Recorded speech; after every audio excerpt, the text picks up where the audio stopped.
The day I discovered my daughter's file on my desk, I'd missed 9 years of her life. The school tried to expel my daughter. Then her genius IQ revealed the billionaire who abandoned us. The day my daughter was almost expelled for being too smart to be real, I walked into that school with a $20 blazer, a stuffed folder, and no idea a billionaire was about to be dragged out of my past. Thank you for helping Mr. Steele Rich Stories past 2,500 subscribers. Whether you've been with us from the beginning or just discovered our channel, your support means everything. Please share this video right now with anyone who's ever had a misunderstood child or felt judged by a system that fears what it doesn't understand. Have you ever watched adults label a child a problem just because they couldn't control her, or felt the world was punishing your kid for thinking differently? This is about a school system that confuses genius with defiance and treats questioning as disrespect, and how one mother's fight to save her daughter's future exposed a billionaire father who didn't even know he had a child. By the end of this story, you'll see how forgiveness and second chances can reshape everything you thought you knew about family. I sat in Principal Isabel Herrera's office on a plastic chair that squeaked every time I shifted my weight. The walls displayed motivational posters about reaching for the stars and believing in yourself. Ironic, considering we were here because my 9-year-old daughter had done exactly that. Naomi sat beside me, her legs dangling above the floor, hands folded in her lap with that perfect stillness she adopted when adults disappointed her. Her dark hair fell straight past her shoulders, and behind her glasses, those grey-green eyes, her father's eyes, though he'd never know it, watched everything with calculation. Across the conference table, 3 adults arranged themselves like a tribunal. Principal Herrera centered herself behind a manila folder thick as a phone book with Naomi Brooks' disciplinary file written across the tab in aggressive red ink. To her left, Megan Rowan, Naomi's homeroom teacher, twisted her wedding ring and avoided eye contact.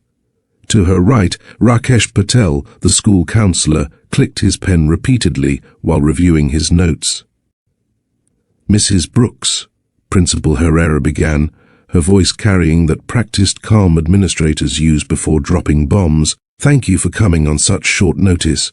We need to discuss some serious concerns about Naomi's behavior." "Miss Brooks," I corrected automatically, "and I'm aware you have concerns. What I'm not aware of is why this required pulling my daughter from class like she'd committed a crime." The principal opened the folder, revealing page after page of incident reports, screenshots, and what looked like programming code printed on school letterhead. "This is a disciplinary hearing, Miss Brooks. The severity of Naomi's actions may warrant immediate expulsion." The word hung in the air like a threat. Expulsion. For a 9-year-old. "Perhaps we should review the specific incidents," Mr. Patel suggested, still clicking that pen. Click, click, click, like a countdown. Principal Herrera pulled out a typed list. Over the past 3 months, Naomi has repeatedly violated school policies. She gained unauthorized access to our scheduling system and altered the bell schedule. "I optimized it," Naomi said, her voice flat and matter-of-fact. "You were losing 3 minutes between every transition due to inefficient routing patterns. I maintained the same instructional hours while reducing hallway congestion by 37%. Mrs. Rowan flinched. She hacked into a secure system. "The password was Madison," Naomi replied. "That's not secure. That's negligent." I placed a warning hand on my daughter's knee, though part of me wanted to high-five her. Principal Herrera continued reading. "She's repeatedly challenged test questions during examinations, disrupting other students. The questions contained factual errors," Naomi said. Question 12 on last week's science test stated that humans have 206 bones. That's only accurate for adults. Children have approximately 270 bones that fuse during development. The question didn't specify age parameters. "She refuses to show her work in mathematics," Mrs. Rowan added, finally finding her voice. She writes computer code instead of proper mathematical steps. Code is more efficient, Naomi responded. Why write 30 steps when an algorithm demonstrates the logic in 5 lines? The adults exchanged those looks, the ones I'd seen 100 times before. The looks that said my daughter scared them. Not because she was violent or cruel, but because she thought in ways they couldn't follow, solved problems they hadn't seen, asked questions they couldn't answer. The most serious issue, Principal Herrera said, pulling out another document, is the state examination. My stomach dropped. Naomi had taken the standardized test 2 weeks ago. Naomi scored perfectly, 100%. No student in this district has ever achieved that score. The principal's tone suggested this was evidence of wrongdoing rather than excellence. The testing board flagged it for review. They found irregularities. What kind of irregularities? I kept my voice steady, though my hands clenched in my lap. She marked 3 questions as having no correct answer provided and wrote extensive explanations in the margins about why the test itself was flawed. The board believes she had access to the test beforehand. They're investigating academic fraud. That's absurd, I said. Naomi's never cheated in her life. She corrects errors on restaurant menus for fun. She sends emails to textbook publishers about typos. She once made me return to a grocery store because they'd given us 12 cents too much change. Nevertheless, Principal Herrera said, combined with her pattern of disruptive behavior, system breaches, and inability to follow standard procedures, we believe Naomi poses a threat to our learning environment. A threat. I stood up, the squeaky chair scraping against linoleum. She's 9 years old. Age is irrelevant when considering the safety and integrity of our educational system, the principal replied. You're afraid of her. The words came out sharp, accusatory, true. You're sitting here, 3 adults telling me you want to expel a little girl because she makes you uncomfortable. Because she thinks faster than you, sees problems you miss, fixes things you broke. Mr. Patel stopped clicking his pen. Ms. Brooks, no one is afraid. Then test her, I interrupted. Get a real evaluation, not some basic screening from a school psychologist who's overwhelmed with 300 students. Get an actual cognitive specialist. Run real assessments. If you're going to claim my daughter is too different for your school, then prove it. Scientifically. Such evaluations are expensive, Mrs. Rowan said quietly. The district doesn't typically try to expel 9-year-olds for being smart either, but here we are. Principal Herrera closed the folder with deliberate finality. Very well. We'll suspend Naomi for 1 week while you arrange for an independent cognitive evaluation. If the results indicate she requires specialized education beyond our capabilities, we'll revisit placement options. If not, the expulsion recommendation stands.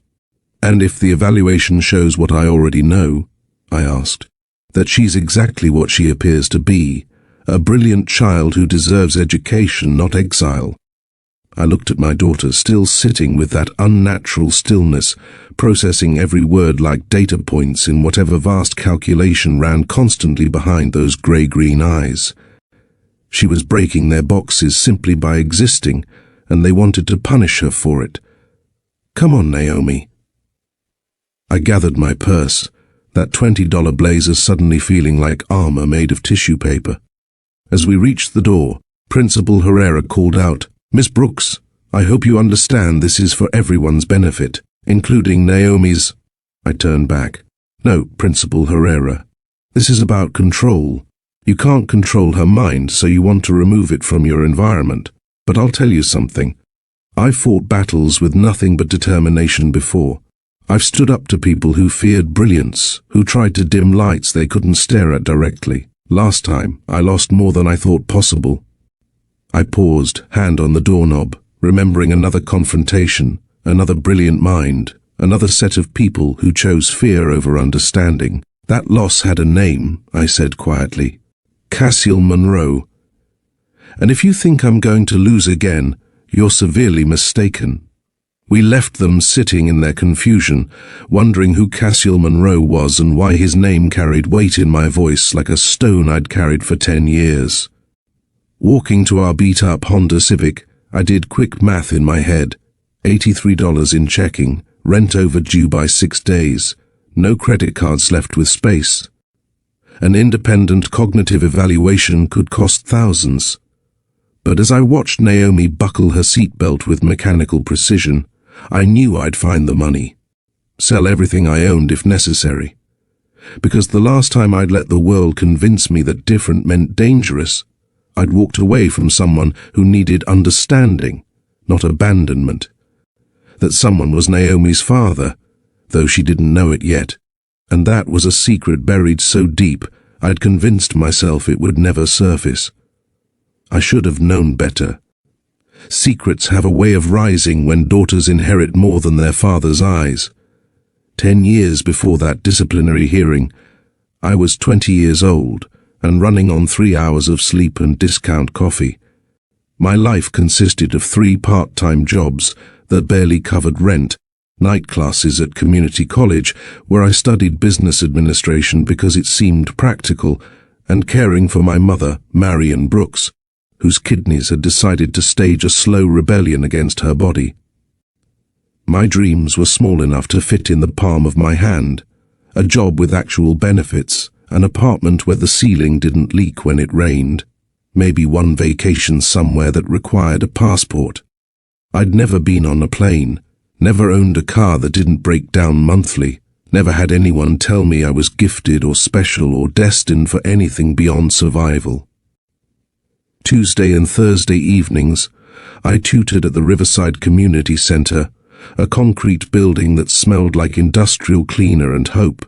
$20 per session, cash, teaching basic computer skills to kids whose parents worked, doubles and triples like mine once had.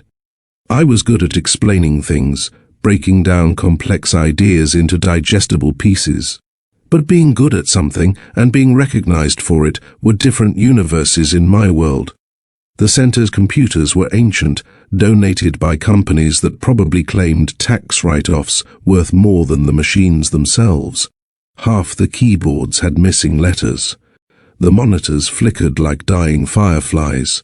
But those kids showed up anyway, eager to learn, to touch technology that might lift them somewhere better.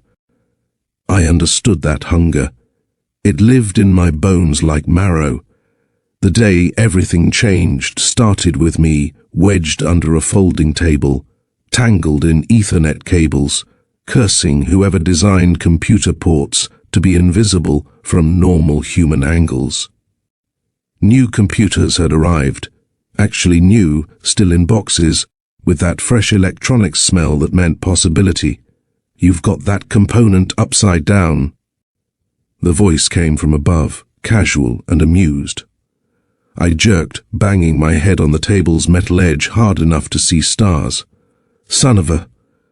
I bit off the curse, remembering we were in a building full of kids, even if they were in other rooms.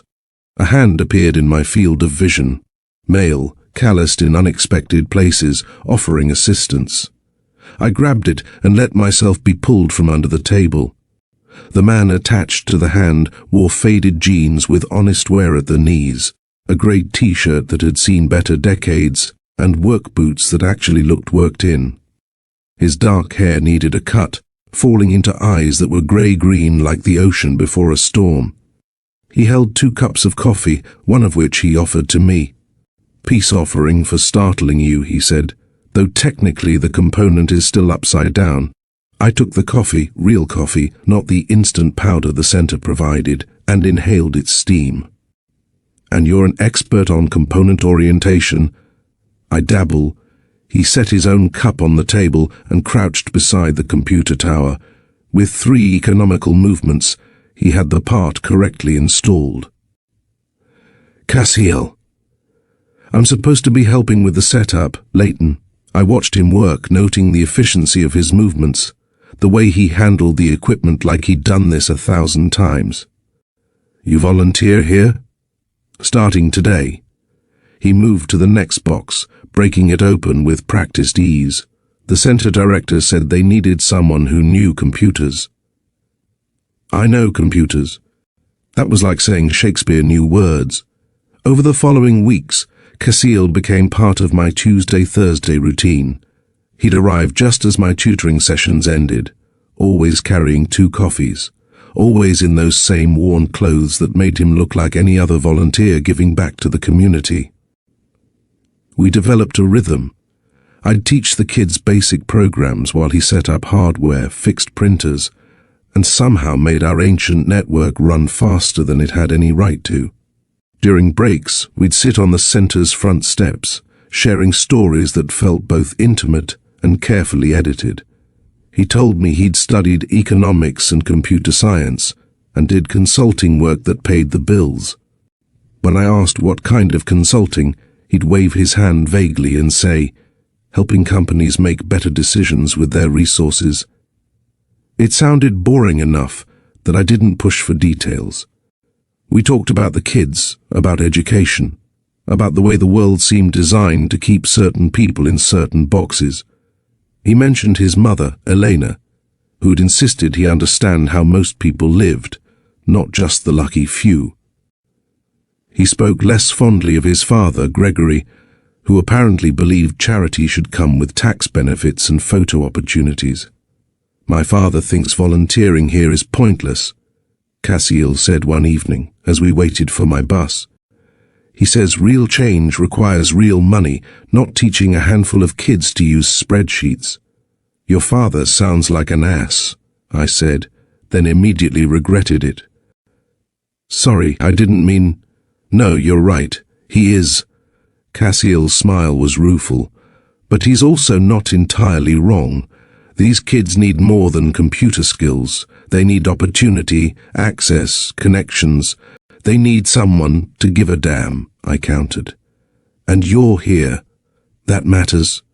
He looked at me then with an expression I couldn't decode, something between admiration and sadness. You really believe that, don't you? Do individual actions matter? They're all we have. The bus arrived, wheezing and late as always. Grand gestures are for people with grand resources. The rest of us just show up and do what we can.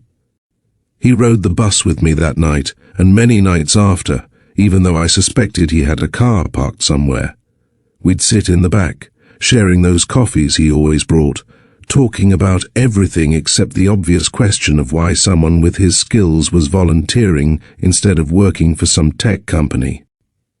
3 months into our friendship, because that's what I told myself it was, we were riding the late bus through downtown. The city lights blurred past rain-streaked windows, and exhaustion made me more honest than usual. Sometimes I think about leaving, I admitted, watching the buildings pass. Just getting on a different bus and seeing where it goes. Somewhere nobody knows me, where I could be anybody. Why don't you? My mother... I shifted in the uncomfortable seat. She needs dialysis 3 times a week. Her insurance barely covers it. If I left, who would make sure she got to appointments? Who would fight with the insurance company when they deny claims? Who would make sure she takes her medications? Steele was quiet for so long I thought I'd killed the conversation. Then he said, most people would resent that responsibility. Most people didn't have Marion Brooks working 3 jobs to keep them fed. I pulled my jacket tighter. She gave up everything for me. The least I can do is stay. You're remarkable, he said quietly. I laughed, short and bitter. Yeah, remarkably stuck. Sometimes I joke that I just need someone to drop 100 grand in my lap. Solve all my problems with 1 check. Money doesn't solve problems, he said, and something in his voice made me look at him. It just creates different ones, spoken like someone who's never chosen between electricity and groceries. You're right. He met my eyes. I apologize. That was thoughtless. It's fine. We all have our perspectives.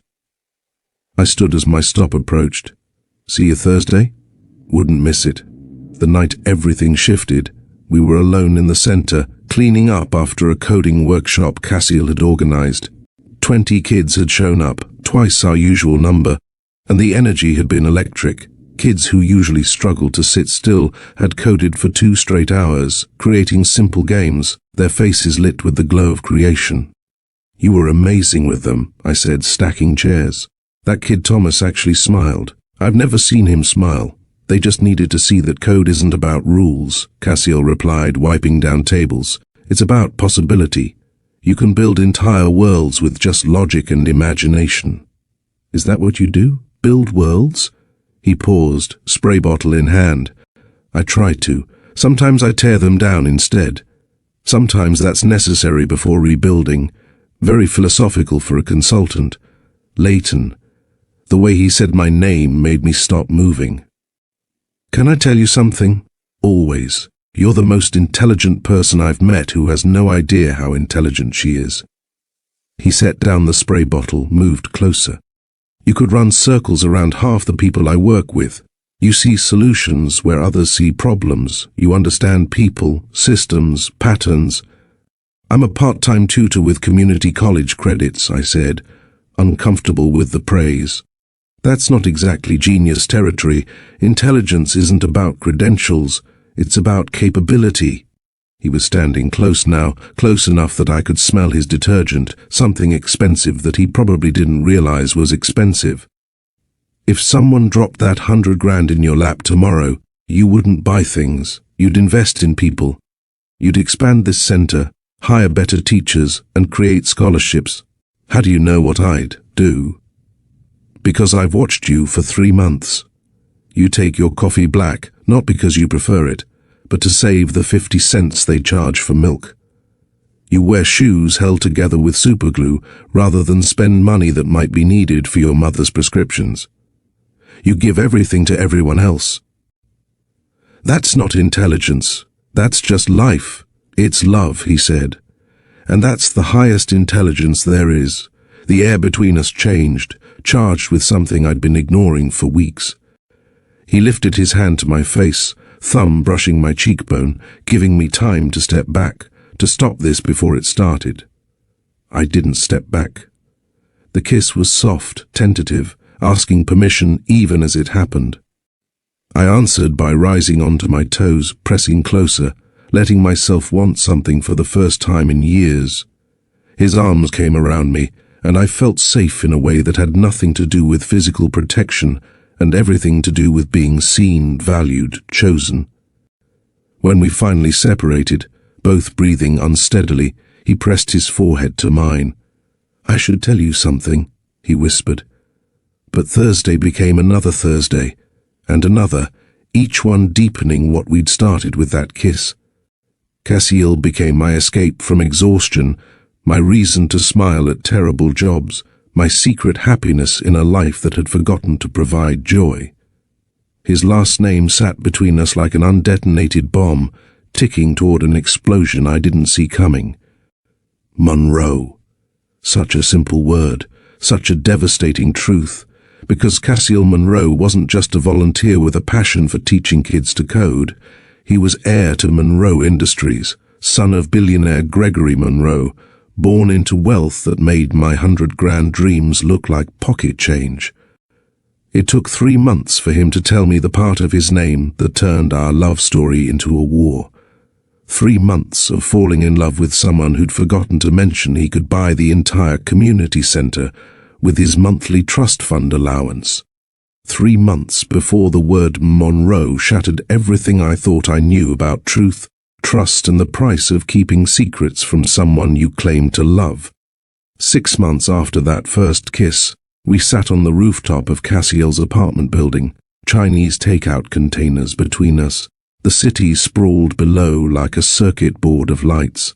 His place wasn't fancy, a converted loft in an artist district, exposed brick and pipes, the kind of place young professionals rented to seem bohemian. I'd teased him about slumming it with the common folk, but tonight he wasn't laughing at my jokes. He'd been quiet all evening, pushing lo mein around his container without eating, that storm-colored gaze fixed on horizons I couldn't see. "What's eating you?" I finally asked, setting down my chopsticks. You've been weird all week. He looked at me then, really looked, like he was memorizing my face. If you had to choose between an ugly truth and comfortable ignorance, which would you pick? Depends. Are we talking about you being secretly married, or running a cult, or maybe you're a crime lord who uses volunteer work as cover? Leighton, the seriousness in his voice made my stomach flip. Truth. Always true. Lies have a way of growing teeth and biting you later. He nodded, set down his food, and stood to pace the small rooftop garden he'd cultivated. Tomatoes and herbs in recycled containers. Another part of his carefully normal life. My father is Gregory Monroe. The name floated between us for a moment, before landing with its full weight. Gregory Monroe, I repeated slowly, as in Monroe Capital, as in the billionaire who owns half the commercial real estate in the city, founder and CEO of Monroe Industries, actually. The capital management firm is just one subsidiary. His voice was flat, factual, like he was reading a Wikipedia entry. Net worth, approximately $4.7 billion at last Forbes estimate, and I'm his only son, heir apparent. One of those Monroes. I stood there, Chinese food cooling between us, processing this information like a computer with insufficient RAM. Monroe Capital. I'd seen their logo on buildings, read articles about their aggressive acquisition strategies, their habit of buying struggling companies and either reviving or gutting them for parts. You're a billionaire. The words came out strangled. My father is a billionaire. I'm just... He gestured vaguely at himself, still in those worn jeans I'd thought were authentically working class. I'm supposed to be his successor, the next Monroe to run the empire. A laugh bubbled up, inappropriate and unstoppable. Oh my God. All those times I complained about rich people, that rant about billionaires hoarding resources while community centers run on donations. You just sat there. What was I supposed to say? Actually, my trust fund could buy this entire neighborhood. That would have been a start. I sank onto the rooftop's lone bench, head spinning. Why didn't you tell me? Because the second I do, everything changes. You stop seeing Cecile and start seeing Monroe money. Everyone does. He sat beside me, careful not to touch. I wanted you to know me first, the real me, not the net worth. I thought about the past 6 months, his patience with the kids, the way he fixed things without being asked, how he listened to my mother's medical updates like they mattered. That was real. That had to be real. Okay, I said finally. So you're loaded. You're still the guy who taught Thomas to code, who rides the bus with me even though you probably have a Lamborghini. Aston Martin, he corrected with a slight smile. It's in storage. Of course it is. He explained the rules then, the golden chains that came with the Monroe name. To access his trust fund fully, he had to work at Monroe Capital, learn the business, eventually take over. Marriage required board approval. They actually had a list of appropriate families, like some medieval alliance system. Public appearances, charity galas, maintaining the Monroe image. I'm an asset, he said bitterly. Not a son. An investment my father made that needs to show proper returns. So rebel. Walk away. People do it. With what? Every skill I have, every education I received, was paid for with Monroe money. Every connection, every opportunity. Walking away means starting from absolute zero. I started from zero. It's survivable. You started from zero with freedom. I'd be starting from zero with a target on my back. My father doesn't let assets depreciate quietly. 2 weeks later, everything shifted. Cecile had met with his father that afternoon. I'd waited in his car in the Monroe Capital parking garage, feeling small among the Bentleys and Teslas. When he returned, his face was carved from stone. He knows about you, Cecile said, sliding into the driver's seat, about us, and he's offering me a deal.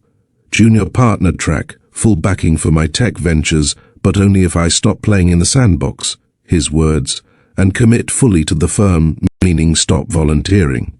Stop seeing me, stop pretending I'm not Monroe. His knuckles were white on the steering wheel. He's giving me a month to decide. There's nothing to decide. Tell him to shove his deal. It's not that simple. Freedom? He laughed, harsh and unlike him. You think there's freedom in poverty? You think those kids at the center are free? They're trapped by circumstance just like I'm trapped by wealth. At least they're honestly trapped. You're choosing your cage.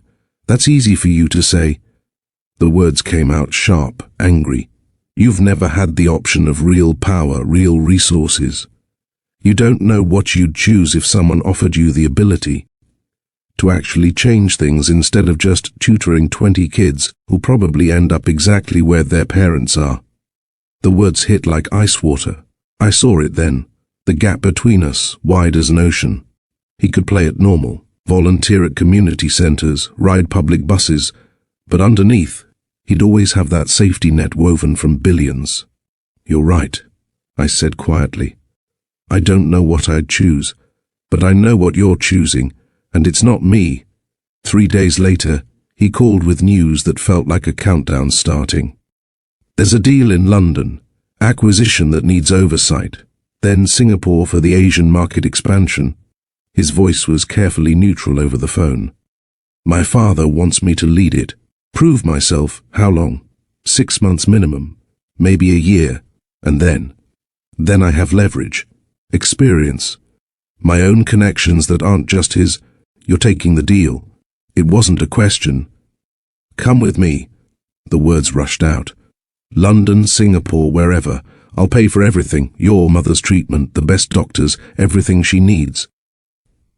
I thought about my mother, hooked to a dialysis machine 3 times a week, her whole life tethered to a 3-mile radius of the clinic. Thought about yanking her from her doctors, her routine, her fragile stability, all to follow a man choosing his father's money over our future. I can't leave her. You know that. Then wait for me. I'll come back different, stronger, able to stand up to him. You'll come back as exactly what he wants you to be, his heir, his copy, his continuation. We met one last time before he left, at the community center where everything had started. The kids were gone, the lights dimmed, just us among the computers we'd built together. I love you, he said, holding my face between his palms. That won't change. Love isn't enough if you're on the other side of the world becoming someone else. I'll call, email, every day if you want, until you don't, until the meetings run late and the deals get complex and I become that girl from that life you used to have. He kissed me then, desperate and deep, like he could pour promise into my mouth and make me believe, and for that moment I did believe. Believed that love could survive distance and different worlds, that he could navigate his father, empire, without becoming his father. I'll come back, he swore against my lips. Not as Monroe. As for myself, for you, I'll be here, I whispered, already knowing it was a lie. Already knowing that when he left, I'd have to close that door completely or spend my life waiting for someone who'd chosen money over love. At first he kept his promise. Calls at odd hours from different time zones, emails full of details about deals I didn't understand, and people whose names sounded like currency. He sent photos of London rain, Singapore skylines, hotel rooms that looked like magazines. Then the calls grew shorter. The emails became summaries instead of stories. 2 months in, I started getting his voicemail more often than his voice. 3 months in, my emails got brief responses. Crazy week. Will write more soon. Soon it never came. By month 4, my calls wouldn't connect. International routing error, the automated voice claimed. My emails started bouncing back. When I called Monroe Capital directly, I got transferred to an assistant named Victoria Shaw, who spoke in tones that could freeze fire. Mr. Monroe is occupied with essential business matters. If you'd like to leave a message, I can add it to his queue. His queue? I'm his girlfriend. I have no record of that designation. If you're pressed, please go through our public relations department. The line went dead. I sat there holding my phone, understanding with crystal clarity that I'd been erased. Whatever story Cassiel was telling himself in Singapore, it didn't include a community college girl from the wrong side of the city. I found out I was pregnant the same week I saw his photo in a business magazine. Cassiel Monroe, the next generation of Monroe leadership. He looked different, sharper suit, harder eyes, standing next to his father like a reflection in an expensive mirror. I sat on my bathroom floor, pregnancy test in one hand, magazine in the other, and laughed until I cried. Then I cried until I couldn't breathe. The irony was perfect. I finally had a piece of him that couldn't be taken away, couldn't be managed by assistants or controlled by his father. I made lists, practical ones. Pros, it's mine. I want it. I can love it enough for 2 parents. Cons, everything else. The cons didn't matter. This baby was mine, conceived in love even if that love had been dismantled by distance and dollars. I tried one more time to reach him, wrote a letter, actual paper and ink, mailed to Monroe Capital with personal and confidential marked across it. Short, factual. Cassiel, I'm pregnant. The baby is yours. I'm not asking for anything, just thought you should know. If you want to be involved, you know where to find me. If not, I understand. Leighton. No response. The silence became his answer. Naomi was born on a Tuesday during a thunderstorm that knocked power out across half the city. She came out silent, eyes wide open, studying the world like she was cataloguing its flaws. The nurse said she'd never seen a newborn look so alert, so aware. She had Cassiel's eyes, that grey-green that changed with the light, his dark hair, my stubbornness and my mother's quiet strength. Perfect, and mine, and never his. I considered sending him a photo, one last attempt. Then I remembered Victoria Shaw's voice, the designation I didn't have, the queue where my message would sit. My daughter wouldn't be an item in anyone's queue.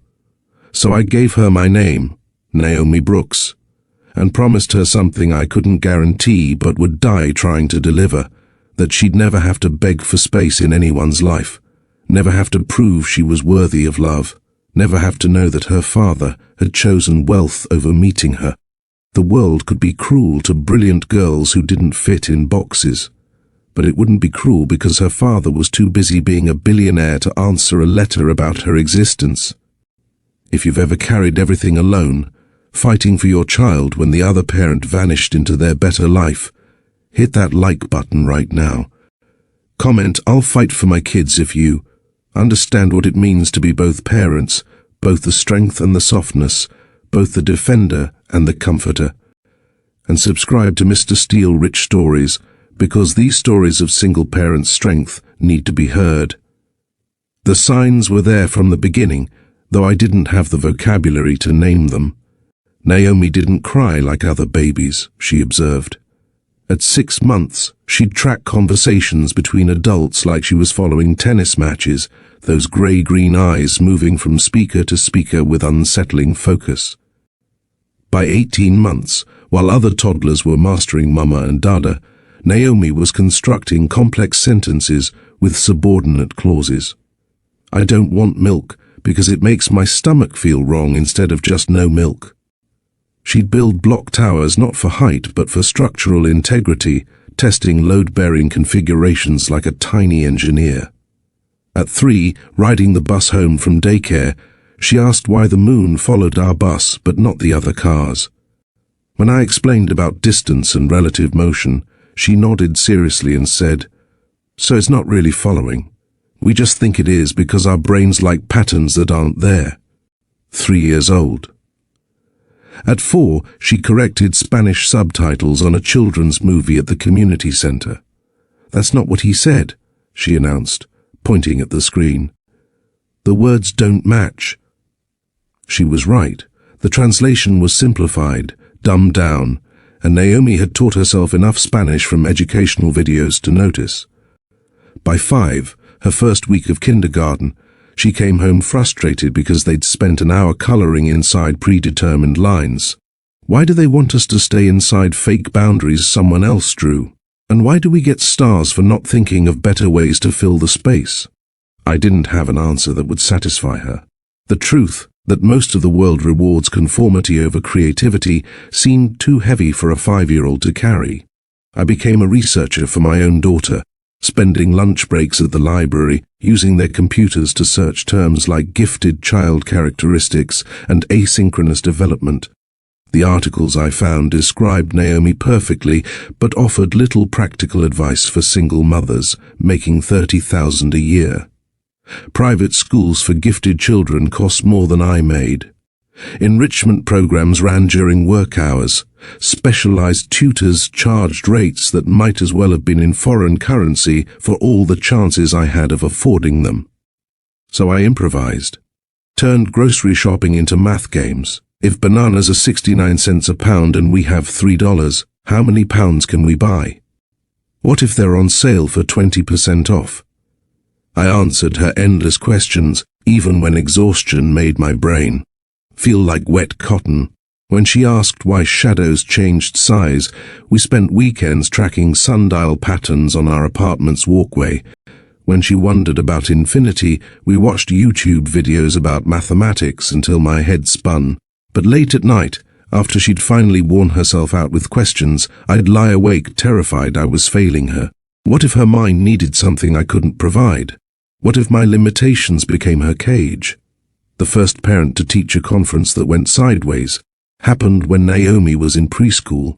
Mrs. Henderson, a woman who'd been teaching for 30 years, sat me down with the expression of someone delivering a terminal diagnosis. Naomi is extremely disruptive, she began, folding her hands over Naomi's file. She constantly questions instructions, refuses to participate in group activities if she finds them illogical, and she corrects other children in ways that hurt their feelings. She corrects them? How? Yesterday, a boy said his father was the strongest man in the world. Naomi informed him that statistically that was impossible, and then explained how muscle mass relates to body weight ratios. I bit my lip to keep from laughing. She's 4, exactly. 4-year-olds shouldn't talk like that. It's not normal. That word would follow us through every school year like a shadow we couldn't shake.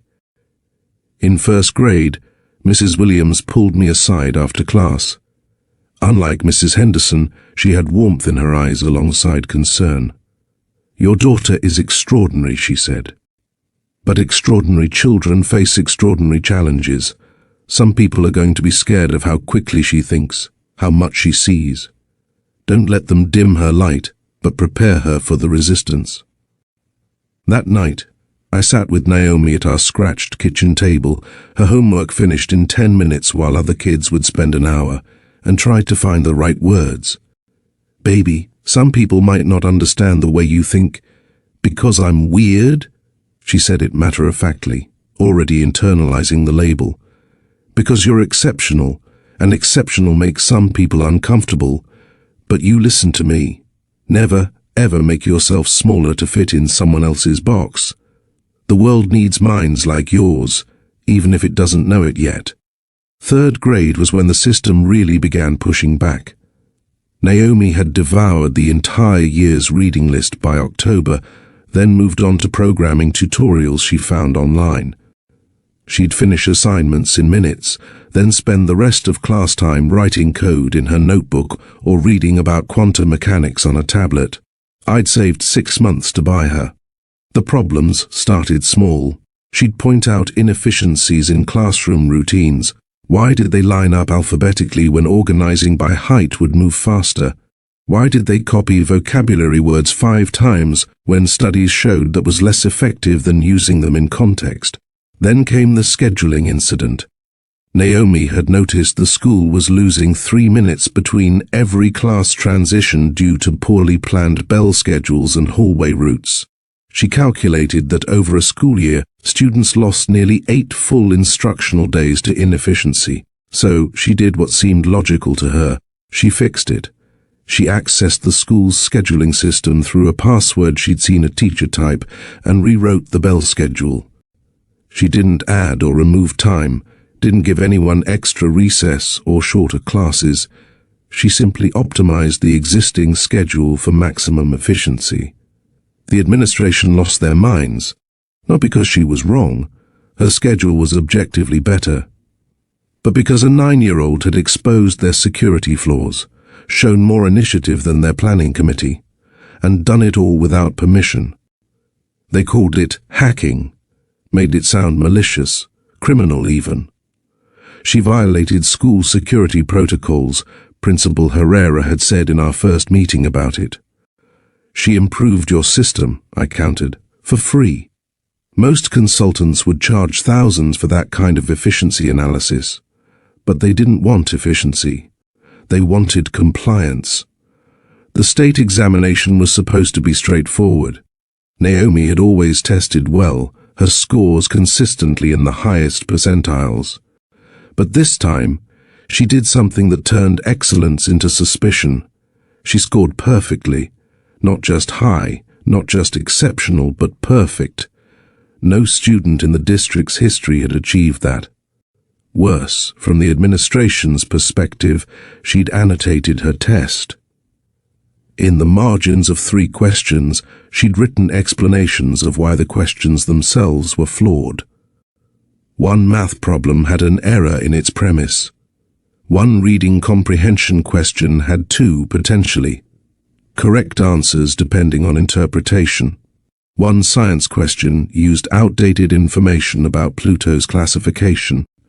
She was right about all of it, but being right and being believed are different things, especially when you're 9 and female and from the poor side of town. The testing board flagged her exam for review. The word irregularities appeared in formal letters. Suddenly, my daughter wasn't gifted. She was suspicious. The change in Naomi was gradual, then sudden. She stopped raising her hand in class, even when she knew answers. She began accepting errors in worksheets without comment. The child who once questioned everything grew quiet, careful, contained.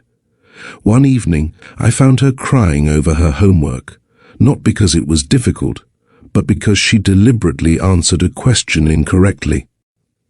The right answer wasn't one of the choices, she explained through tears. But if I write what I know is true, they'll say I'm being difficult again. So what did you write? The wrong answer they wanted. My heart broke into pieces sharp enough to cut. My brilliant daughter was learning to hide her light, to pretend she couldn't see what she saw, know what she knew. I'm weird, Mom, she said, and the word came out like a confession of guilt. The other kids think I'm weird. The teachers think I'm weird. Maybe I should just try to be normal. Baby, I pulled her close, feeling her trembling against me. Normal is just average in disguise, and you, my love, were never meant to be average. But even as I said it, I wondered if I was setting her up for a lifetime of fighting systems that preferred average to exceptional. The incidents accumulated like evidence in a case against brilliance. Naomi refused to show her work in math because she solved problems through pattern recognition rather than step-by-step processes. She asked why too often, challenged assumptions too readily, thought too fast and too far ahead for comfort. Each teacher's report was added to her file. Struggles with authority, difficulty following standard procedures, disruptive to classroom management. They painted a picture of a problem child, when what they really meant was a child whose mind worked in ways that made their jobs harder. The final straw was a combination of everything: the perfect test score under investigation, the scheduling system incident, still rankling administration, her consistent challenges to curriculum errors, and a new complaint that she'd been teaching interested classmates to code during recess, which apparently violated some unwritten rule about unsanctioned learning. Principal Herrera's email requesting an urgent disciplinary meeting arrived on a Tuesday. By Thursday, I was sitting in that squeaky chair, watching 3 adults discuss my daughter's future like she was a problem to be solved, rather than a mind to be nurtured. That's how we ended up in that office, with my daughter's whole future hanging on people who mistook brilliance for misbehavior. They had no idea that this fight would wake the ghost of Cassiel Monroe, that their attempt to expel a 9-year-old would ultimately lead to a billionaire discovering he had a daughter. They saw a problem child with a disruptive mother. They had no idea they were about to trigger a revolution. After leaving Principal Herrera's office, with Naomi's suspension notice in hand, I drove straight to the public library. While Naomi settled at a computer to work on coding projects, I searched for cognitive specialists who might evaluate her without bankrupting us. The results were disheartening. Most specialists required referrals from pediatricians. Most didn't accept our basic insurance. Most charged between $2,000 and $5,000 for comprehensive evaluations. I had $83 in my checking account, and rent was already 6 days late. "Mom, what are you looking for?" Naomi appeared at my shoulder, those grey-green eyes scanning my screen faster than I could minimize it. "Just some information about testing," I said vaguely. "For me, not a question. Because they think I'm cheating when I'm not. They don't understand how your mind works, baby. We need someone who can explain it to them." She nodded, processing this with her usual efficiency. "You're worried about money. I'll figure it out. The evaluation costs approximately $3,000 based on market rates in our area," she said, having clearly read my screen. "Our current financial reserves are insufficient. Sometimes I forgot she was 9. Sometimes she spoke like the adult she'd eventually become, analyzing problems with cold precision that reminded me so much of her father it made my chest ache. I said I'll figure it out. She studied me, then nodded once. "I believe you will." Her faith was both beautiful and terrifying. I couldn't fail her. Not this time. Not when her future depended on it. That evening, after Naomi went to bed, I called every specialist in a 50-mile radius. Most receptionists gave me the same answer: 3-month waiting list minimum, insurance pre-approval required, deposit of at least $500 to secure an appointment. On my 14th call to a Dr. Eliza Taylor, I expected the same response. Instead, a woman answered directly. "Dr. Taylor speaking." I stumbled through my rehearsed speech about needing an evaluation for my gifted daughter who was facing expulsion. "Expulsion?" Her voice sharpened. "How old is your daughter?" "9, and they're threatening expulsion. For what exactly?" I explained the situation, the perfect test score, the scheduling system, the constant corrections of errors. Instead of dismissing me, Dr. Taylor made a sound of recognition. "Your daughter sounds like she has an exceptional cognitive profile. I've worked with similar children." She paused. "Normally I have a waiting list, but this situation sounds urgent. I could see her next week." My relief crashed against the reality of my bank account. "That's incredibly kind, but I need to be honest. I can't afford your standard rates right now." Another pause. "Are you familiar with the Monroe Foundation?" The name hit me like a physical blow. Monroe? As in Monroe Capital? The foundation is separate from the corporation. They fund educational initiatives, including a program that provides cognitive evaluations for exceptional children from lower-income backgrounds. My throat closed. Of all the specialists in the city, I had called one connected to the Monroe name. The universe had a cruel sense of humor. I'm not sure that would work for us." "Why not?" "Based on what you've described, your daughter would qualify.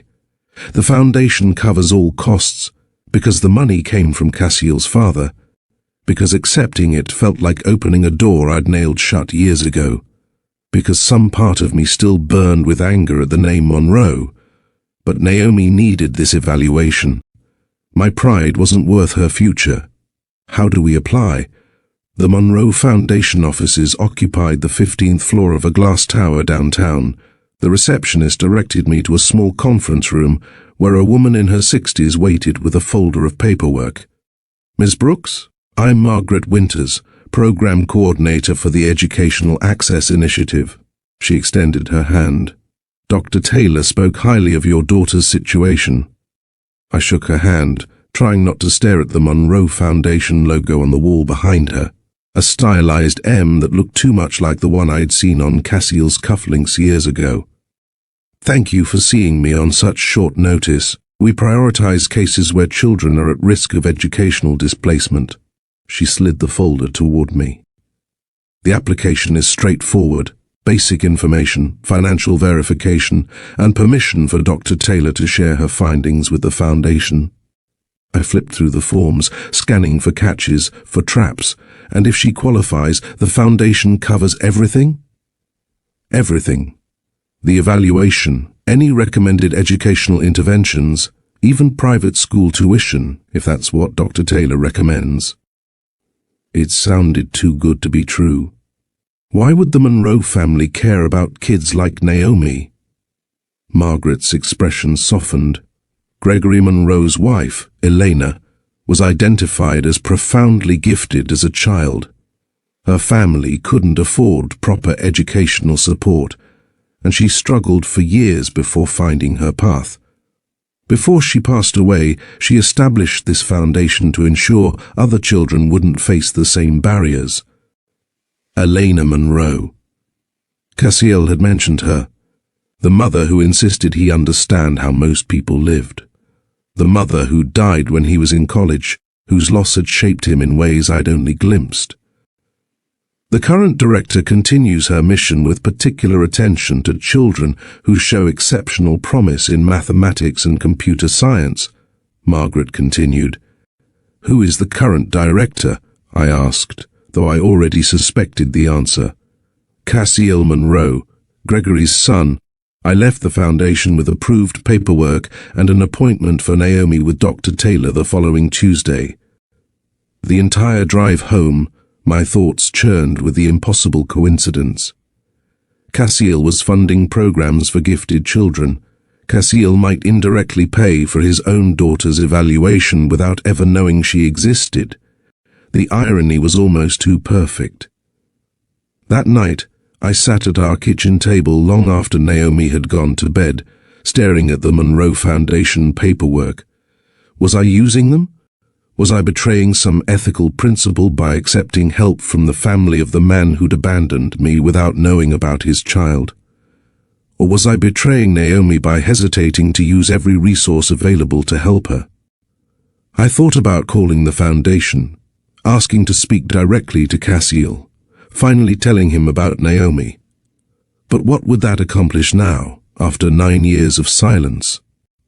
Would it help Naomi, or would it just satisfy my need for him to acknowledge what he'd left behind? In the end, I signed the papers. Naomi's needs came before my complicated feelings about her father. If the Monroe money could open doors for her that I couldn't, I'd swallow my pride and walk through them. Dr. Taylor's office was nothing like I'd expected. Instead of sterile white walls and uncomfortable chairs, it looked like a cross between a library and a playroom.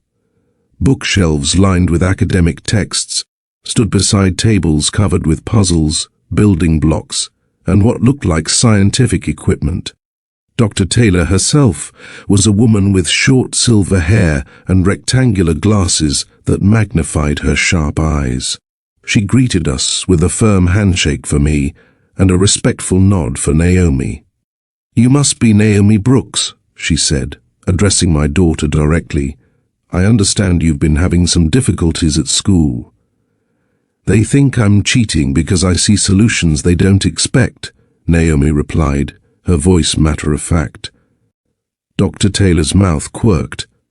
"That happens to people whose minds work differently than the standard model. Would you like to find out how your mind works?" For the first time in weeks, I saw genuine interest in Naomi's eyes. "Yes, good. I'm going to ask you to do some activities today. They might seem like games or puzzles, but they're designed to show me how you think. There are no wrong answers, just different approaches. Are you comfortable with that?" Naomi nodded. "Excellent. Miss Brooks, you're welcome to wait in the reception area. This first session will take about 2 hours. I hesitated, reluctant to leave Naomi with a stranger, even one who seemed to understand her. "Mom," Naomi said quietly, "I'll be fine." The confidence in her voice decided me. "I'll be right outside if you need me." Over the next week, Dr. Taylor conducted a series of assessments. Some were standard IQ tests. Others involved complex problem-solving, pattern recognition, and creative thinking. She recorded Naomi working through mathematical proofs, observed her coding solutions to logic problems, and engaged her in philosophical discussions that would challenge most adults. After each session, Naomi emerged energized rather than drained. "Dr. Taylor doesn't think I'm weird," she told me after the third day. "She says my brain is like a different operating system." On the final day, Dr. Taylor asked to speak with me alone while Naomi worked on a special project in another room. "Ms. Brooks," she began, "I've completed Naomi's evaluation and I need to prepare you for the results." My stomach tightened. "Is something wrong?" "Quite the opposite. Your daughter has one of the most remarkable minds I've encountered in 30 years of practice.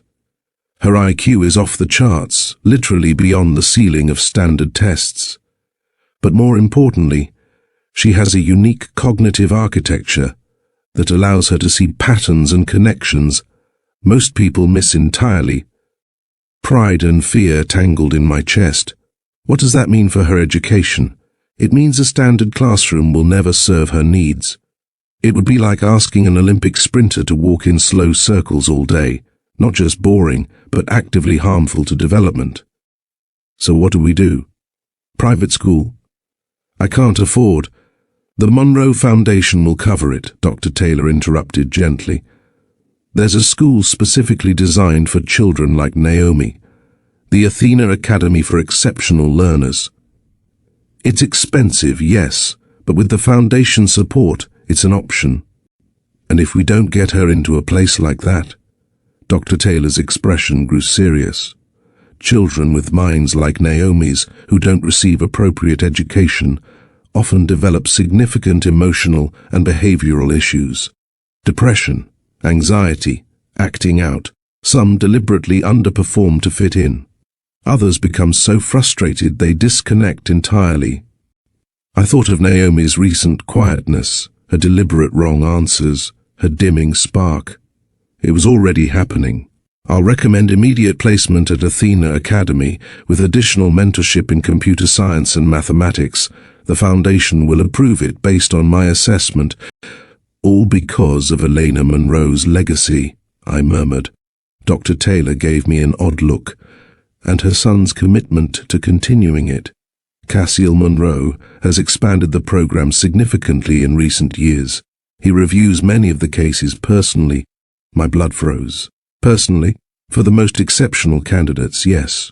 Your daughter's case will certainly cross his desk. I left Dr. Taylor's office with Naomi's preliminary results and a growing sense of dread. If Cassiel reviewed the exceptional cases personally, he would see Naomi's file. He would see her name, Brooks, not Monroe. He would see her age, 9 years old. He would see her photo, those grey-green eyes that mirrored his own. Would he make the connection? Would he recognize the timing, do the math, realize what I'd kept from him? Or would Naomi's file be just another piece of paperwork, another gifted child to support through his mother's foundation, never knowing she was his own daughter? As we drove home, Naomi watched the city pass by, her mind clearly processing everything she'd learned during the evaluation.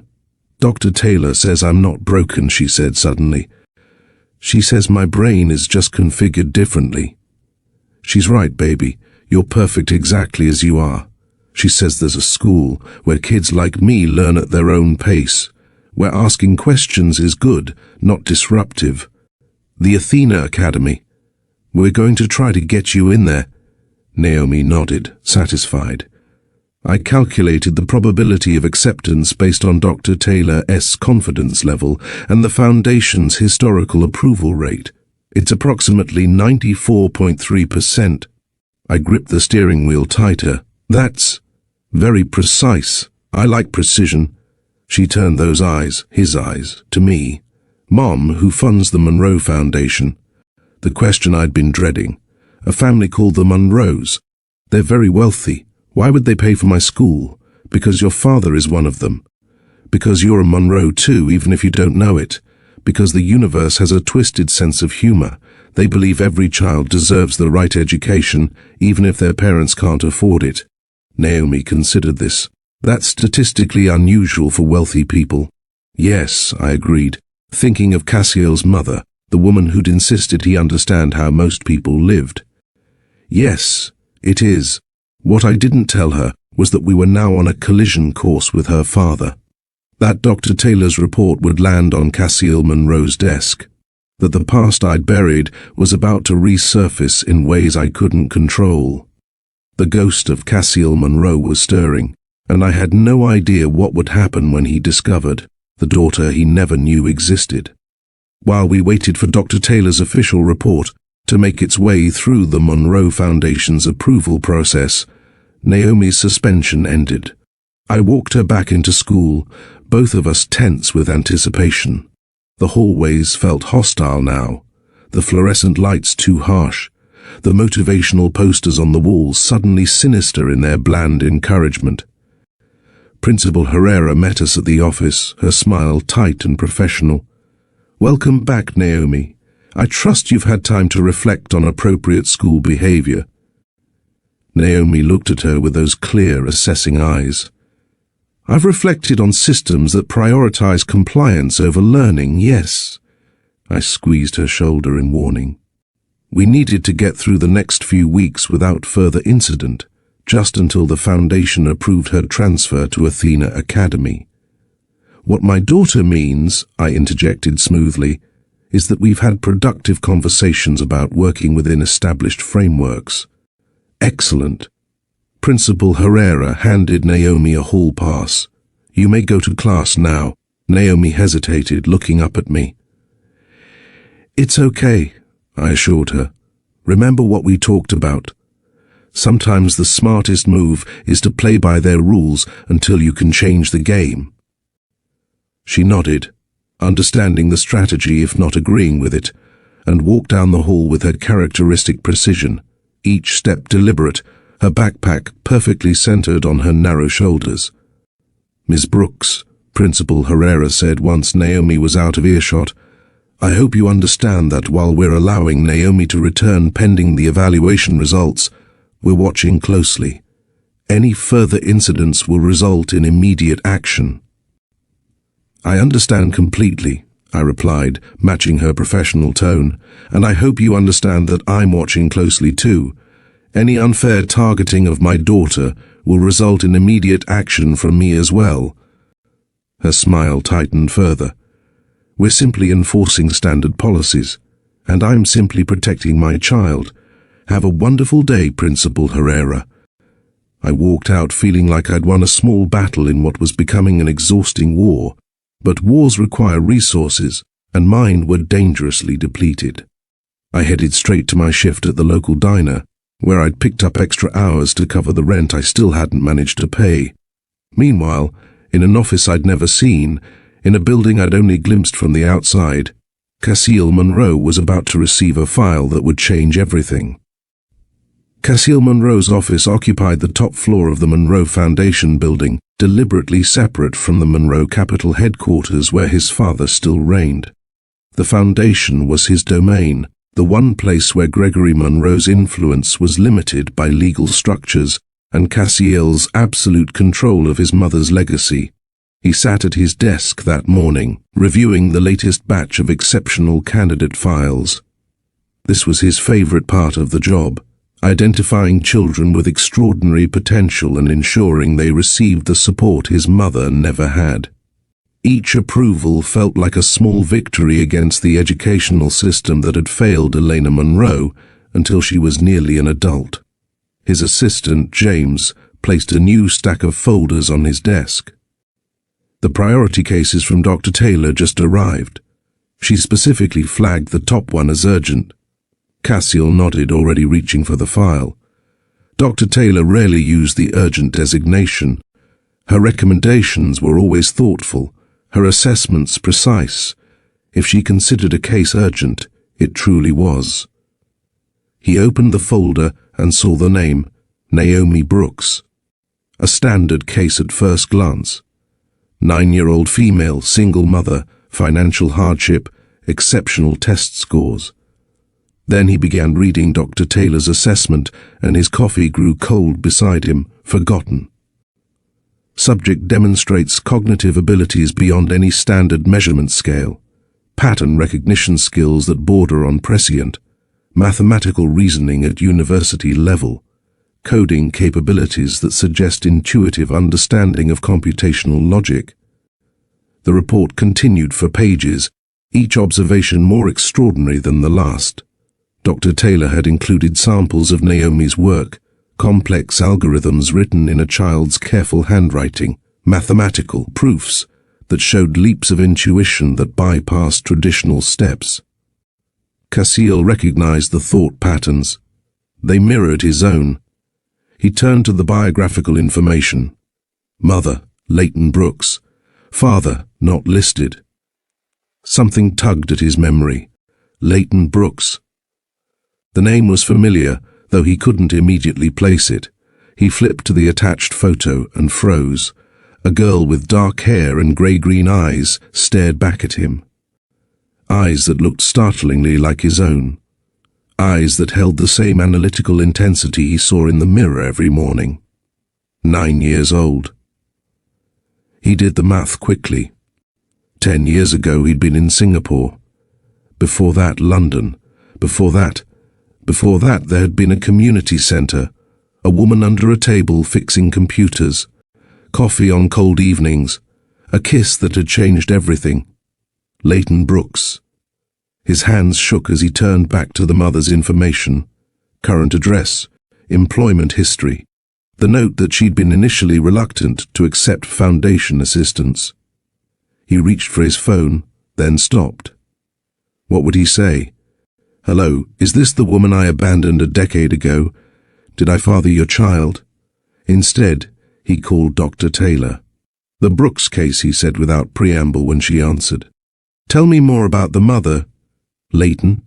She's remarkable herself, working multiple jobs, clearly intelligent though without formal higher education, completely dedicated to her daughter. Why? Did she mention anything about Naomi's father? A pause. No, that seemed to be a sensitive subject. Is it relevant to the funding decision?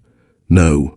The funding is approved. Immediate placement at Athena, full scholarship, additional resources as needed. He hesitated. And Dr. Taylor? Don't inform them yet. I'll handle this case personally. He hung up before she could question him further, then sat staring at the photo of Naomi Brooks. His daughter. It had to be. The timing, the eyes, the exceptional mind, too many coincidences to ignore. A daughter he never knew existed. A child who had inherited his cognitive architecture, his way of seeing the world. A brilliant mind being stifled in a system that feared what it didn't. Understand exactly the situation his mother had faced, exactly what the foundation was created to prevent. And Leighton. What must she think of him? That he'd received her messages and chosen to ignore them. That he'd known about his child and stayed away. He had to find her. I had to explain. Had to make this right, if that was even possible after so many years. He pulled up the Foundation's database, found the employment information in Leighton's file. Current workplace, Doris Miller's diner. Evening shifts, Tuesday through Saturday. Today was Tuesday. I was halfway through my shift at the diner, refilling coffee cups and taking orders with the mechanical efficiency that comes from years of practice. My mind was elsewhere, on Naomi, on the school, on the rent I still hadn't paid, on the foundation that might save my daughter's future, through the most ironic twist of fate imaginable. Leighton. Doris's voice pulled me from my thoughts. She stood by the register, looking oddly concerned. Someone's asking for you. By name? Reporter? I asked, immediately wary. The school situation had attracted some local attention, and I'd already turned down 2 requests for interviews. I turned, following her gaze, and the world stopped spinning. Steele Monroe sat in my section, 10 years older than when I'd last seen him. His dark hair was shorter now, styled with precision rather than neglect. The boyish softness had hardened into defined angles. He wore a charcoal suit with the jacket removed, sleeves rolled to expose forearms I remembered too well, tie loosened at his throat. Those grey-green eyes, Naomi's eyes, found mine across the diner. My coffee pot nearly slipped from suddenly numb fingers. Shock gave way to anger, then a strange calm. I'd imagined this moment 1,000 times over the years. Now that it was happening, I felt oddly prepared, like an actor who'd rehearsed her lines until they became reflex. "How did you find me?" I asked, not bothering with hello. "Your daughter's file came across my desk." His voice was deeper than I remembered, or maybe memory had softened its edges. Naomi Brooks, age 9, exceptional cognitive profile. Mother, Leighton Brooks. I crossed my arms. "So you thought you just dropped by, after 10 years of silence?" "I'm working. I'll pay for your shift." The offer came automatically reflexive, and I saw him wince as soon as the words left his mouth. "Still think money solves everything?" I shook my head. "Some things haven't changed. That's not." He stopped, recalibrated. "I'm sorry. That was thoughtless. I just need 30 minutes of your time, Leighton. Please catch me off guard." The Steele I'd known rarely asked for anything. Steele who'd become Monroe never had to. "My break's in 15 minutes, I said finally. "You get until it's over." When I returned, I slid into the booth across from him, keeping the table between us like a shield. "Is she mine?" he asked without preamble. The directness was almost refreshing. "She's 9 years old. Do the math." He closed his eyes briefly, like a man absorbing a physical blow. "Why didn't you tell me?" "I did." The words came out sharper than I intended. "You chose not to hear. That's not possible." His hands, still those same hands that had once traced patterns on my skin, clenched on the table. I would never have ignored something like that. And yet, he looked at me then, really looked, with an intensity that made me want to turn away. "She has my eyes." "Yes, and she's brilliant. The report says her cognitive architecture is unlike anything they've seen." "Yes." He exhaled slowly, a sound somewhere between wonder and devastation. "I have a daughter." The words hung between us, simple and world-changing. At that moment, I saw something crack in the polished exterior of Steele Monroe, Billionaire. For the first time in our conversation, I glimpsed the man I'd once loved, the one who felt things deeply beneath his analytical surface. "I tried to reach you," he said after a long silence. "When I came back from Singapore, I called your old number. It was disconnected. I emailed. They bounced. I sent letters to your apartment. They came back marked, return to sender. You expect me to believe that? It's the truth." He ran a hand through his hair, a gesture so familiar it made my chest ache.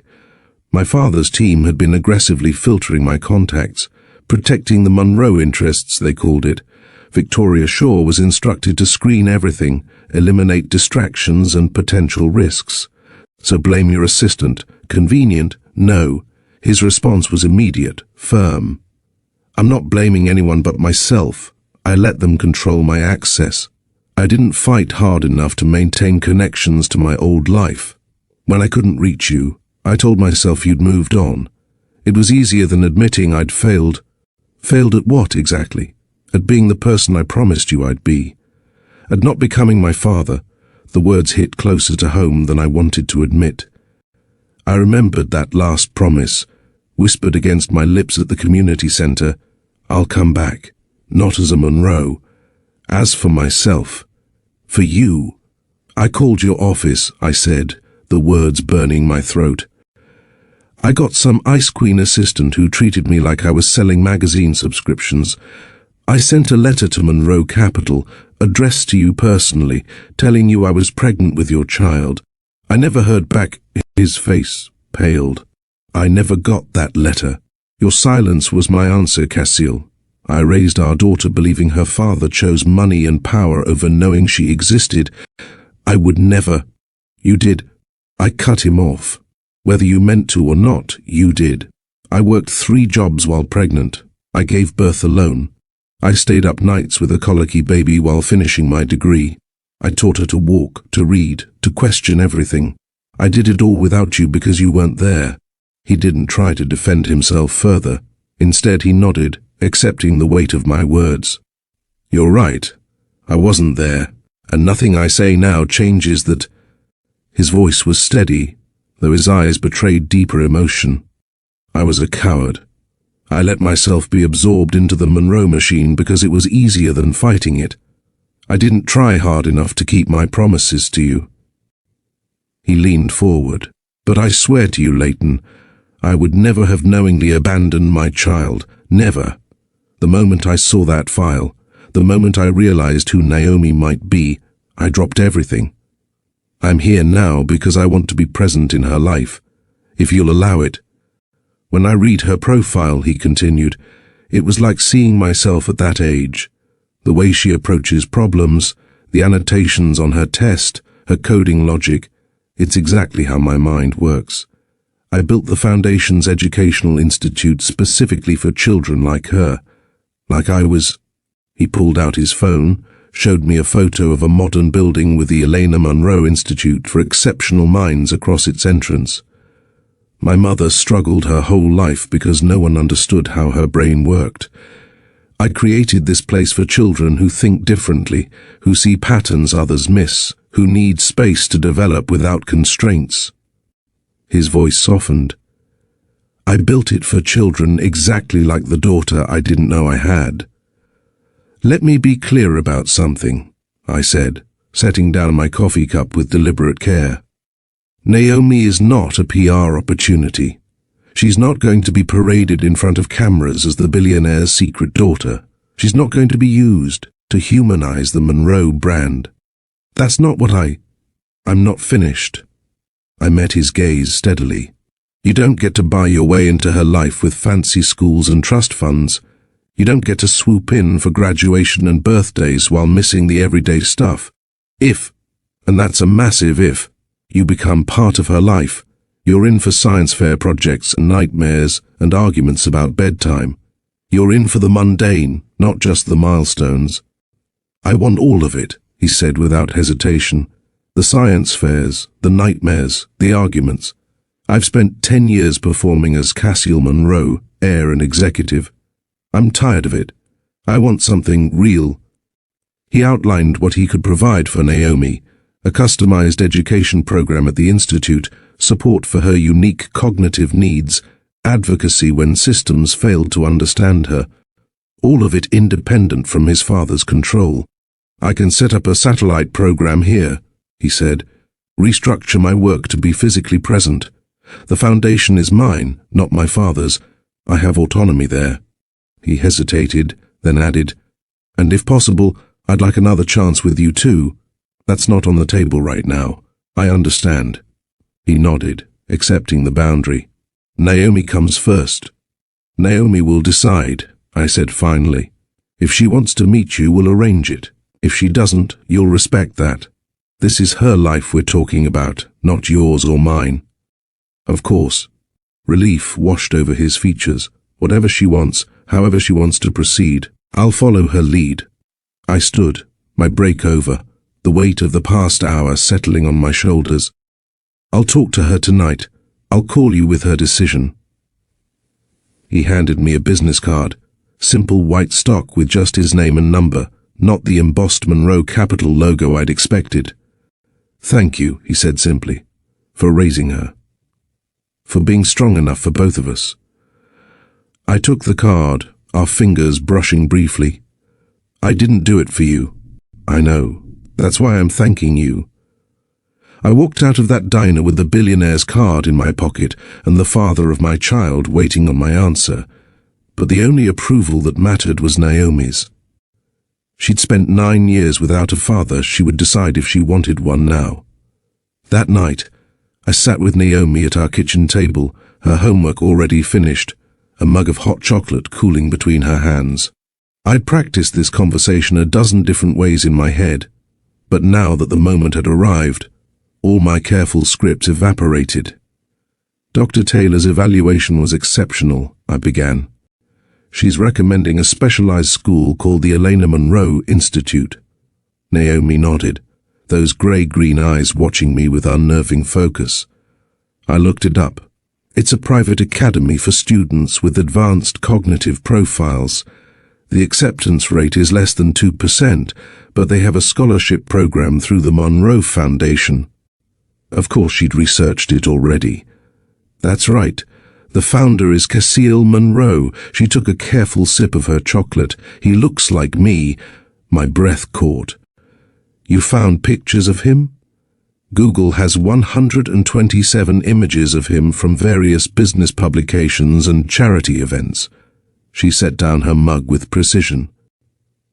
We have the same eyes, the same hair, and based on the timeline of your relationship with him that I calculated from things you've mentioned over the years, plus my date of birth and standard gestation period, there's a 98.7% probability that he's my biological father. 9 years old. 9 years old, and she'd pieced it together from fragments I'd let slip over the years. Is he my dad? She asked directly. Yes, I answered, equally direct. Steele Monroe is your father. Naomi absorbed this confirmation with the same careful analysis she applied to everything. Her fingers tapped a pattern on the table. 3 quick, 2 slow, repeat. A self-soothing behavior she'd developed when processing complex emotions. I feel angry, she said finally, because he wasn't here, and curious, because I want to know why, and a little excited, because I've always wondered what he was like. She looked up at me. Is that okay, to feel all those things at once? It's more than okay, I assured her. It's completely normal. Did you love him? The question was soft, almost hesitant. Yes, I said, very much. Do you still love him? I considered lying, simplifying, but Naomi deserved honesty. I loved who he was 10 years ago. I don't know who he is now. I'm learning, just like you would be. She nodded, processing this. I want to meet him. Once. Here, not at his office or some restaurant.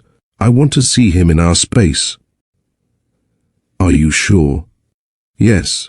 Her certainty was absolute. I need data to form an accurate assessment. 2 days later, at precisely 6 o'clock, our doorbell rang. Naomi, who had been pacing the apartment since 5, straightened her shirt and looked at me. I'll get it, she said. I nodded, giving her control of this moment.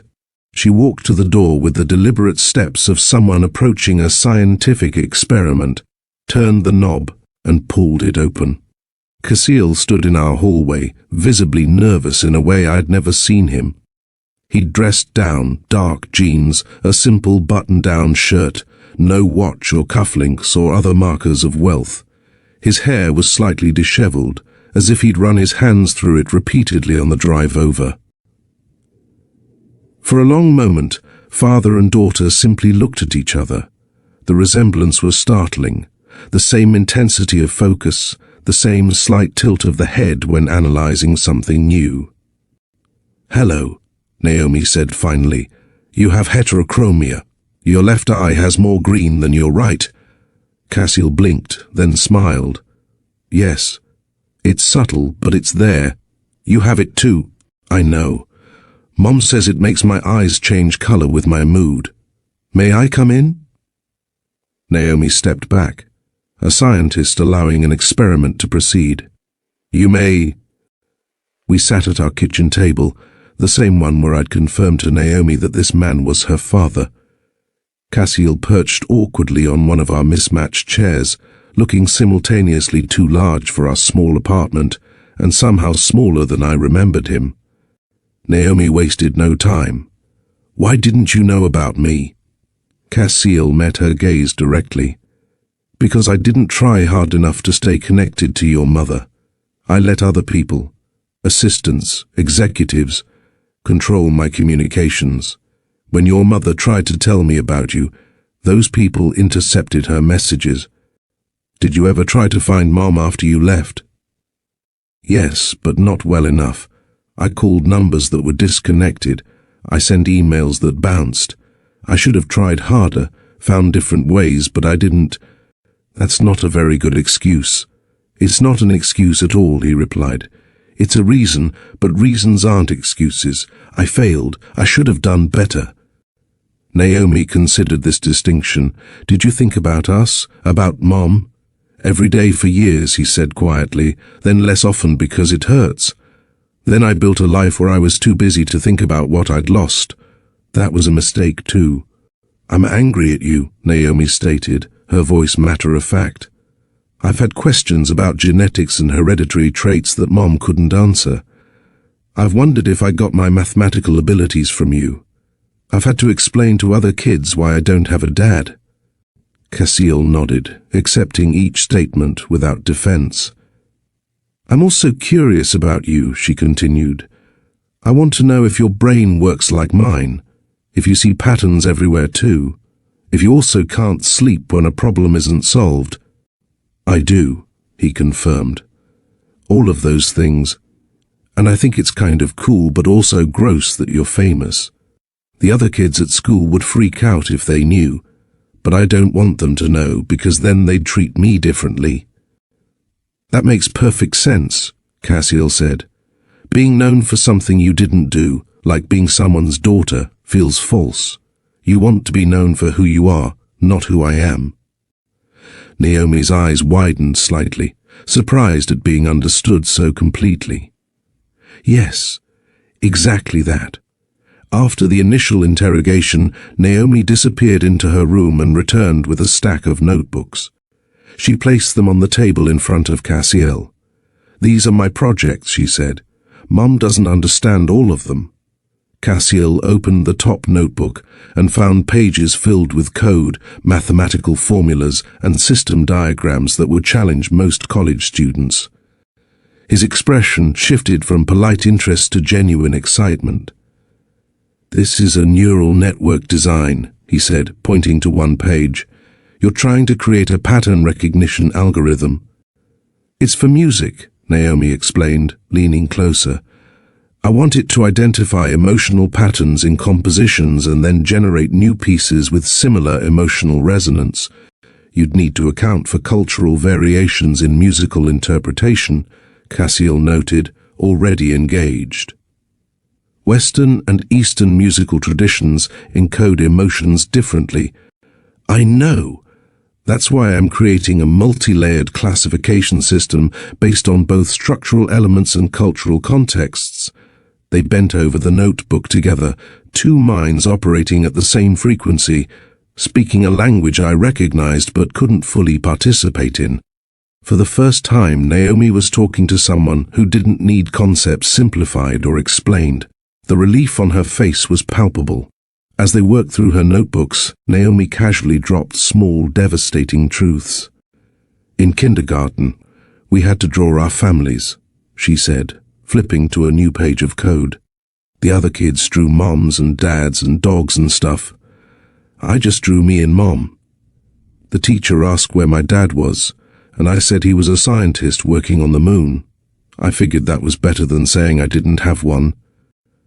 Cassiel's hand froze over the page. I watched pain flash across his face, quickly controlled. "I'm sorry," he said simply. "I should have been there for that assignment. And all the others." "You can't change that now," Naomi replied, practical as always. "No, I can't, but I can be here for future assignments, if you'll let me." "Maybe," she said, neither accepting nor rejecting. "It depends on your behavior going forward. Past performance is not always indicative of future results, but it's a significant data point. A smile touched his lips. That's fair. I observed their interaction from the kitchen counter, preparing a simple dinner while they talked. The scene was surreal. Cassiel Monroe, billionaire tech mogul, sitting at my scratched IKEA table, his designer shoes on my discount carpet, learning who his daughter was after 9 years of absence. He moved awkwardly in our small space, clearly unused to kitchens where you could touch both walls by stretching your arms. When I asked him to grab plates from the cabinet, he opened 3 wrong doors before finding them. When Naomi corrected his mental calculation of a complex equation, he laughed with genuine delight instead of wounded pride. Small moments revealed the man beneath Monroe, the way he listened completely when Naomi spoke, the careful respect with which he handled her notebooks, how he never once checked his phone despite surely having more important matters waiting. I found myself cataloguing similarities between them. Not just the obvious physical traits, but gestures, thought patterns, the way they both tilted their heads when considering a problem.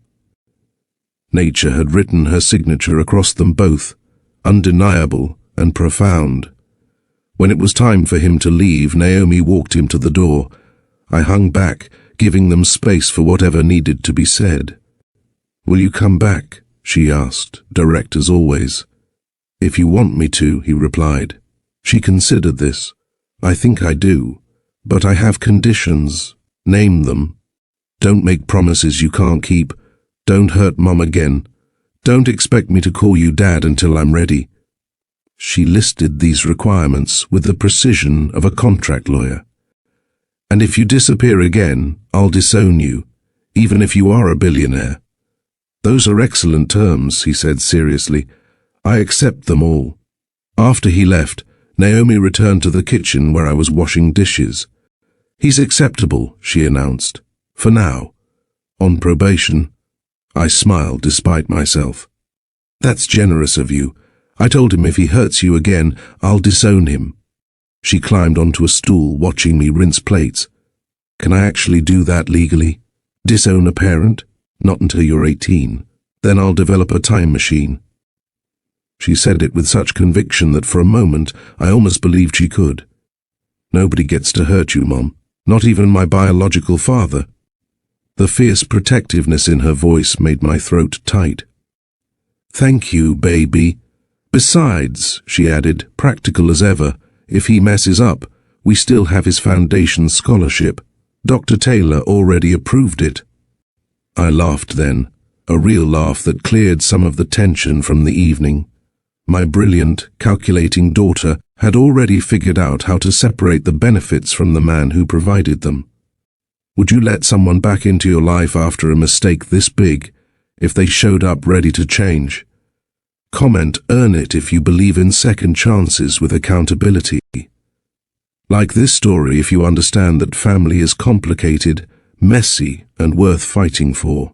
And subscribe to Mr. Steele Rich Stories for more powerful family twists that will keep you wondering what happens next. The weeks after that first meeting established a pattern. Cassiel would text before visiting, always asking if the timing worked for us rather than assuming his schedule took priority. He'd bring educational games or coding tools for Naomi, but check with me first about whether they aligned with our values. When the school suspension ended, he attended the follow-up meeting with Principal Herrera. He didn't dominate the conversation or throw his name around. Instead, he listened, asked thoughtful questions, and suggested resources for teachers working with exceptional students. "The issue isn't Naomi," he explained to the administration. "It's a system designed for a different kind of mind. With proper training, your staff could better support students like her." He offered to fund professional development workshops on gifted education through the Monroe Foundation, not as a personal favor, but as part of the foundation's existing educational outreach. The school accepted eagerly. At home, he deferred to my established rules about screen time, bedtime, and homework completion. When Naomi tried to play us against each other, Dad would let me stay up to finish this algorithm. He backed me without hesitation. "Your mom's rules apply even when I'm here," he told her. "The algorithm will still be there tomorrow." The consistency surprised me. I'd expected grand gestures followed by gradual disappearance. Instead, he showed up for the mundane, helping with math homework, listening to Naomi explain why a particular video game had flawed physics, sitting through dinner conversations about school politics that couldn't possibly interest a billionaire. He was earning his place, one ordinary day at a time. The first time Naomi called him Dad without apparent calculation. A casual thanks, Dad, when he helped with a difficult coding problem. His eyes filled with tears, he quickly blinked away. She pretended not to notice, but later told me privately he passed the gratitude test. He didn't make it about himself. My daughter, the relationship scientist, measured her father's worthiness one interaction at a time. The school's attitude transformed with remarkable speed once they realized who Naomi's father was, a fact I found both satisfying and irritating. The same administrators who had wanted to expel her now spoke of nurturing exceptional talents and individualized educational approaches. Principal Herrera and Mrs. Rowan attended the Monroe Foundation's training on cognitive diversity. They returned with a new vocabulary and, more importantly, new understanding. "We've misread Naomi," Principal Herrera admitted during our next meeting, "and likely others. What we saw as defiance was often frustration with systems that didn't accommodate her thinking style. The school that had once compiled a disciplinary file thick enough to be a novel now quietly bragged about their exceptional student to district officials. They implemented some of Naomi's efficiency suggestions. They created an advanced coding club with her as a founding member. "They're only doing this because of who your father is," I told Naomi privately, wanting her to understand the hypocrisy. "I know," she replied, typing code without looking up. "But their motivations are irrelevant if the outcome benefits other students like me." Her pragmatism sometimes startled me. While I nursed righteous anger at how quickly money and status had solved problems that my advocacy couldn't, Naomi focused on results rather than principle. I made sure the school's transformation went beyond surface changes. I attended board meetings, asked pointed questions about policies for other gifted students, and insisted on accountability metrics for the new programs. If they were going to use Naomi as evidence of their progressive approach to education, they would have to actually progress. A rhythm developed. Steele drove Naomi to her new advanced math program on Tuesdays and Thursdays. I handled Monday coding club and Wednesday music lessons. We both attended her weekend robotics competitions, sitting side by side in uncomfortable folding chairs, cheering appropriately when her team's creation performed as designed. After events, we'd have family dinners, sometimes at modest restaurants where Steele looked comically out of place despite his casual clothes, sometimes at our apartment where he insisted on cooking and revealed a surprising talent for simple pasta dishes.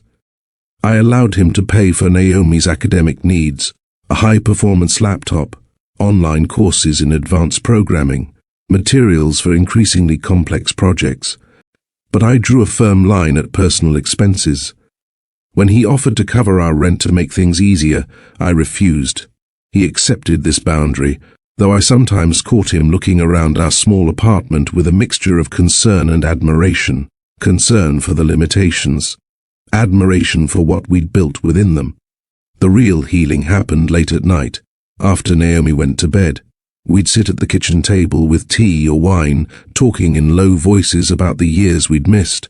He told me about his father, Gregory Monroe, and the slow poisoning of their relationship. About startups he'd tried to launch that his father had systematically undermined.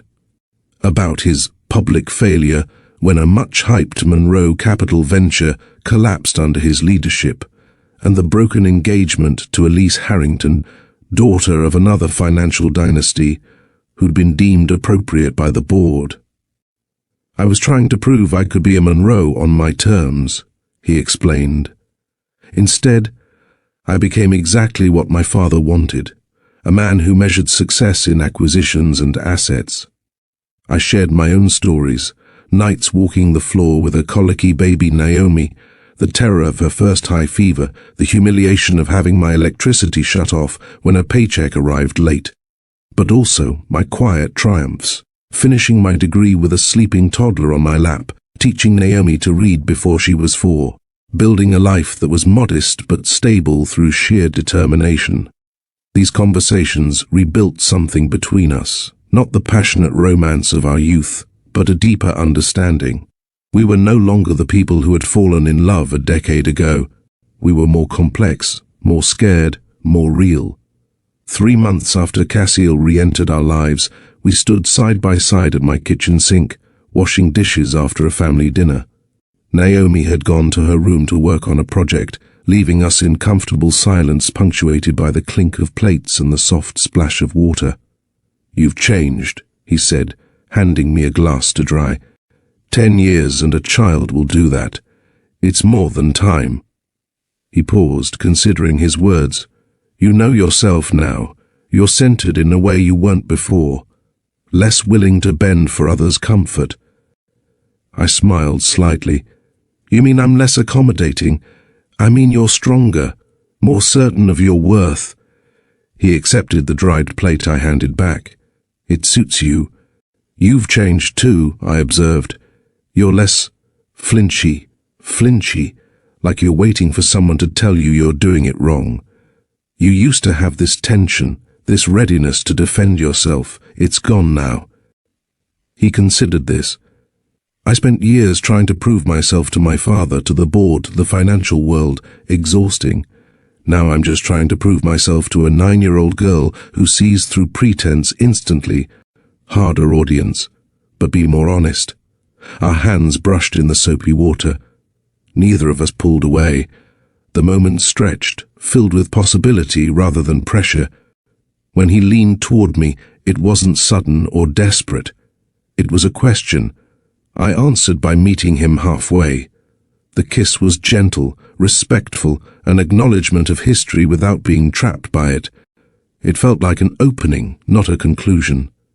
"I still love you," he said later, as we sat on the couch with a respectable distance between us. I never stopped, even when I tried to convince myself I had. "Love isn't enough," I replied. "It never was. I know that now." He looked at his hands, those capable hands that had built empires and now helped a 9-year-old with science projects. Love without responsibility is just sentiment. Love without presence is just memory. And now I'm trying to show that I understand the difference. That's why I'm here on Tuesday afternoons when Naomi's frustrated with math problems. That's why I sit through parent-teacher conferences and help with dishes and respect your boundaries. Not because I expect forgiveness, but because this is what love actually means. Showing up, day after boring day, and being present for all of it, not just the highlights. Naomi observed our evolving relationship with scientific detachment mixed with 9-year-old bluntness. "You should create a shared calendar," she announced one morning. "It's inefficient to text about scheduling every time. You're basically co-founders of a startup called My Life, so you need proper project management tools." She enjoyed having 2 adults arguing over who got to attend her science fair presentation, but I caught her watching Cassiel carefully when he thought no one was looking, measuring his consistency, testing his commitment with small challenges. "Dad, can you help with my presentation on Thursday?" she asked, the word "dad" still sounding new on her tongue. "I have a board meeting," he began, then stopped himself. "What time is your presentation?" 2 o'clock. "I'll move the meeting. No hesitation, no qualification." She nodded, satisfied with this response. Another test passed. 6 months after that disciplinary hearing that threatened to expel my 9-year-old, our lives had transformed in ways I couldn't have imagined. Naomi thrived at the Monroe Institute's satellite program, surrounded by peers who thought like her and teachers trained to nurture exceptional minds. The school that had once feared her now used her as an example of their progressive approach to education. And I had learned lessons I never expected. Never accept a system's label of your child when that label comes from fear rather than understanding. Naomi wasn't disruptive or defiant. She was brilliant in an environment unprepared for her kind of mind. What looks like bad behavior in a child can often be unrecognized brilliance trapped in the wrong environment. Naomi's hacking was problem-solving. Her cheating was excellence beyond their metrics. Money and privilege open doors. That's the reality of our world. But character is what keeps you inside when those doors try to close. Cassiel's resources created opportunities, but his consistent presence and respect for boundaries were what truly mattered. Second chances aren't gifts bestowed in a single moment of forgiveness. They're earned through daily actions, through showing up when it's inconvenient, through respecting boundaries even when they frustrate you, through proving with behavior what words alone cannot convey. What began as a near expulsion had become the doorway to a better school, a repaired father-daughter relationship, and a second chance at love that I never thought possible. Tonight, Naomi sits at our kitchen table working on a complex project for the Institute's upcoming showcase. Her fingers fly across the keyboard, pausing occasionally to sketch diagrams or scribble equations. Cassiel and I stand behind her, reviewing her work, debating technical details, united in our pride and support. The algorithm needs refinement, Cassiel suggests gently. The algorithm is fine, I counter. The interface needs work. Naomi ignores us both, following her own vision as she always has. I watch them together, father and daughter, so alike in their intensity and focus, and realize I'm no longer afraid of what comes next. Whatever the future holds, we'll face it as a family built not from obligation or tradition, but from choice, forgiveness, and the daily work of showing up for each other. Some might call it a fairy tale, the billionaire father returning, the gifted child finding her place, the second chance at love. But those people didn't see the hard conversations, the boundaries tested and respected, the consistent effort required to rebuild what was broken. This isn't a fairy tale. It's better. It's real. What would you do in Leighton's shoes? Would you let the billionaire back in or shut him out forever? Comment below with your thoughts on second chances and what it takes to truly earn forgiveness. If you've ever been misunderstood, if you've ever had to fight for your child in a system that didn't see their brilliance, please like and share this story. These experiences are more common than we realize, and sharing them helps others feel less alone. And please subscribe to Mr. Steele Rich Stories so these lessons and stories can reach more people. Your engagement, your likes, comments and shares is what has helped us grow beyond 2,500 subscribers and allows us to keep bringing you powerful stories that matter. Because in the end, whether we're talking about billionaires or everyday heroes, the most valuable currency isn't money. It's showing up day after day for the people who matter most.